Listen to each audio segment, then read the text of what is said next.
మరి ఏ ఏ ఏ ప్రొసీజర్ల కోసం జనం ఎక్కువగా హాస్పిటల్స్కి వస్తున్నారు, ఏం అడుగుతున్నారు, ఏమి ఎక్కువ మనం ఎక్కడ ఫోకస్ చేయాల్సి వస్తుందని పదే పదే రివ్యూస్లో స్టడీ చేసుకొని ఇంకేమైనా యాడ్ చేయాలా, ఇంకేమైనా ప్రొసీజర్స్ పెంచాల్సినటువంటి అవసరం ఉందా అని చెప్పి పదే పదే రివ్యూస్లో అడిగి తెలుసుకొని దాని మీద కొంత రీసెర్చ్ చేసుకొని కొంత డేటా గెయిన్ చేసుకొని మరి 3257 ప్రొసీజర్స్ వరకు కూడా పెంచి తీసుకెళ్ళి రాష్ట్ర ప్రభుత్వంలో ఎవ్వరికి కూడా ఏ పేదవాడికి కూడా ఎక్కడ ఆరోగ్య సమస్య వచ్చినా కూడా అది ఆరోగ్యశ్రీలో వాళ్ళకు ఉచితంగా వైద్య సేవలు అందేవి. సో ఈ విధంగా ప్రతి దానికి కూడా ప్రయారిటీ ఇచ్చి ప్రతి ప్రొసీజర్ని కూడా 1-2 సార్లు స్టడీ చేసి ఎక్కడ కూడా పేదవాడు జోబులోంచి ₹1 ఖర్చు అవ్వద్దు అనేటువంటి ఒక ఆలోచనతో పేదవాడికి పూర్తిగా ఉచితంగా నాణ్యమైన వైద్యం అందించాలని మరి ఈ విధమైనటువంటి ఇన్ఫ్రాస్ట్రక్చర్ లే చేసి దానికి అన్ని విధాలుగా కూడా సమకూర్చి మరి పేదవాడు వారి కుటుంబం సంతోషంగా ఉండాలి, ఆరోగ్య ఆంధ్రప్రదేశ్ లక్ష్యంగా ఏ విధంగా జగనన్న ప్రభుత్వంలో మనం అడుగులు ముందుకు వేశామో మీ అందరికీ కూడా తెలుసు.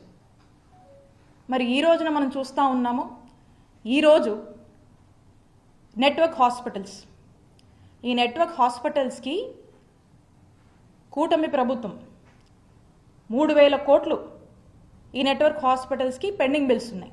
ఇవి చెల్లించాల్సినటువంటి అవసరం బాధ్యత చంద్రబాబు నాయుడు గారి నాయకత్వంలోని ఈ కూటమి ప్రభుత్వం మీద ఉంది. వీళ్ళు చెల్లించకుండా ఈ రోజున రాష్ట్రంలో పరిస్థితి చూస్తున్నారు. ఈ రోజున పరిస్థితి ఏంటి? నెట్వర్క్ హాస్పిటల్స్ అన్నీ కూడా వాళ్ళ సర్వీసెస్ని నిలిపివేశాయి. గత 5 ఏళ్ల జగనన్న ప్రభుత్వంలో మనం చూసాం, ఏ ఒక్కరోజు కూడా ఇలాంటి దుస్థితి రాలేదు. ఇట్ రియలీ సాడెన్సెస్, చాలా బాధేస్తుంది. ఈరోజు నెట్వర్క్ హాస్పిటల్స్ రాష్ట్రంలో వారి యొక్క సేవలు ఆపేశాయి అంటే పేదవాడికి ఒక ఆరోగ్య సమస్య వస్తే ఎక్కడికి వెళ్ళాలి, ఎవరు చూసుకుంటారు, ఎవరిది బాధ్యత? ప్రభుత్వంగా మీది కాదా రెస్పాన్సిబిలిటీ? ఒక్కసారి రాష్ట్ర ప్రజలు ఒక్కసారి ఇది ఆలోచన చేయాలి. జగనన్న ప్రభుత్వంలో ఏవైతే మేము సేవలు ప్రజలకు ఎక్కడ ఎటువంటి ఇంటరప్షన్ లేకుండా వీలైనంత మెరుగ్గా అందించేందుకు ఎంతలా కృషి చేశామో మీ అందరికీ కూడా తెలుసు. కోవిడ్ లాంటి పాండమిక్ వచ్చి మన నెత్తిన పడితే ఒక్కసారి ఊహించుకోండి, మన రాష్ట్రంలో ఎక్కడ లేనటువంటి విధంగా ఈ నెట్వర్క్ హాస్పిటల్స్కి కావాల్సినంత సపోర్ట్ని అందించి కోవిడ్ని కూడా ఆరోగ్యశ్రీ పరిధిలోకి చేర్చి వాటికి సంబంధించి కూడా ఒక 10 రకాల ప్రొసీజర్స్ని మనం యాడ్ చేసాము మన ఆరోగ్యశ్రీ ప్రొసీజర్స్లో. ఇవన్నీ కూడా ఆరోగ్యశ్రీ పరిధికి తీసుకొచ్చి ఆ పాండమిక్ టైంలో కూడా ప్రజలు ఇబ్బంది పడకుండా, ప్రజలకు ₹1 ఖర్చు అవ్వకుండా ఆ బాధ్యత ఈ క్రైసిస్ ఇలాంటి సిచ్యువేషన్లో కూడా ఈ డిజాస్టర్ బాధ్యత కూడా ప్రభుత్వానిదే అని భావించి జగనన్న ప్రభుత్వం మరి ఏ విధంగా అడుగులు వేసి ప్రజలకు అండగా ఉందో, ప్రజలకు భరోసానిచ్చిందో, ప్రజలకు ఏ విధంగా కూడా ప్రభుత్వం అండగా ఉండాలో అంతకన్నా మిన్నగా జగనన్న ప్రభుత్వం పనిచేసింది. మరి ఈ రోజున మేము తీసుకొచ్చి మేము పెంచినటువంటి అంటే జగనన్న ప్రభుత్వంలో పెంచినటువంటి ప్రొసీజర్స్ కానీ, జగనన్న ప్రభుత్వంలో మేము ఇచ్చినటువంటి ప్రయారిటీ కానీ అట్లీస్ట్ ఇవి మెయింటైన్ చేస్తే అన్న బాగుంటుంది కదా. ఎలాగో మీరు కొత్త ఆలోచనలు చేయరు, ఏదన్నా ఇంప్రూవ్ చేద్దాము, ఇంకొంచెం ఎన్హాన్స్ చేద్దాం అనేటువంటి ఆలోచన మీకు లేనట్టే అర్థమవుతా ఉంది. పైగా మీరు చూసినట్టయితే మేము జగనన్న ప్రభుత్వంలో 5 ఏళ్లలో ఆరోగ్యశ్రీ ట్రస్ట్ కింద ఎంత ఖర్చు చేశామో చెప్పున.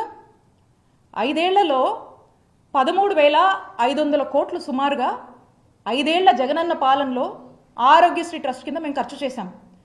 ఇదే 2014 నుంచి 2019 వరకు అప్పుడు చంద్రబాబు నాయుడు గారు ప్రభుత్వం అప్పుడు 5,100 కోట్లు వీళ్ళు ఖర్చు చేసింది.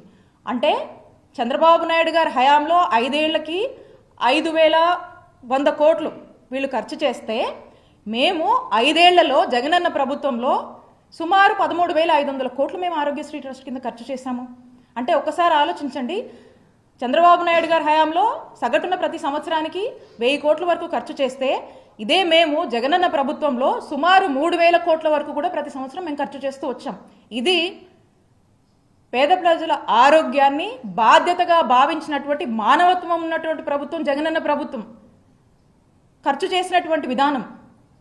ఎందుకంటే మాకు పేద ప్రజల ఆరోగ్యం పట్ల పూర్తి బాధ్యత మాకుంది. ఈ రాష్ట్రంలో పేద ప్రజలకు ఏ సమస్య వచ్చినా వాళ్ళకి అది భారం కాకూడదు, అది ప్రభుత్వం బాధ్యత తీసుకొని వాళ్ళకి ఇచ్చినటువంటి భరోసాగా మేము తోడున్నాం. మరి ఈ రోజున చూస్తే ఏ దుస్థితిలో ఉంది. కాబట్టి నేను స్పష్టంగా వైఎస్ఆర్ కాంగ్రెస్ పార్టీ తరఫున కూటమి ప్రభుత్వాన్ని నేను డిమాండ్ చేస్తూ ఉన్నాను. ఏదైతే 3,000 కోట్ల పెండింగ్ బిల్లులకు సంబంధించినటువంటి బకాయిలు ఏవైతే ఉన్నాయో అవి ఇమీడియట్గా చెల్లించి ఈ నెట్వర్క్ హాస్పిటల్స్ అన్నింటినీ కూడా ఫంక్షనింగ్ తీసుకొచ్చి ప్రజలకు ఎటువంటి ఇంటరప్షన్ వైద్య సేవల్లో కలగకుండా చూసుకునేటువంటి బాధ్యత మీద మేము డిమాండ్ చేస్తూ ఉన్నాం.